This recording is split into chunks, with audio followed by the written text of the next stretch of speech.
ఒక పువ్వు అంటే ఎవరైనా ఏం చెప్తారు అంటే మందార అంటారు. అసలు పూర్వం రోజుల నుంచి ఈ మందార ఆకులు మందార పువ్వుల్ని జుట్టుకు వాడని వారంటే ఉండరండి. ఈ రోజుల్లో కూడా అలాంటివి కాస్త మరి ఎక్కువగా వినియోగించడం మొదలెట్టారు కాబట్టి అవి మళ్ళీ గుర్తు చేయబోతున్నాం. ఏమి లేదు, ఒక 8-10 మందార ఆకులు, 8 మందార పువ్వులు, ఈ రెండుటిని కాస్త పేస్ట్ చేయండి మెత్తగా. ఈలోపు పొయ్యి మీద కాస్తంత ఆయిల్ పెట్టుకోండి, కొంచెం ఆయిల్.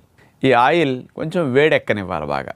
అందులో ఈ ఆకులు పువ్వు కలిపిన మిశ్రమం ఉంది కదా, పేస్ట్ చేసింది, అది ఆయిల్లో వేసి ఓ 2-3 నిమిషాలు కాస్త వేడెక్కనివ్వండి. తీసేసేయండి, ఫిల్టర్ చేసేసేయండి చక్కగా. ఆ అడుగునొచ్చే మంచి తైలాన్ని, స్వచ్ఛంగా ఉన్న తైలాన్ని తీసుకుని చక్కగా జుట్టుకు పట్టించండి. దీన్ని ఒక 10 నిమిషాలు మాడికి కూడా మర్దం చేసుకోండి.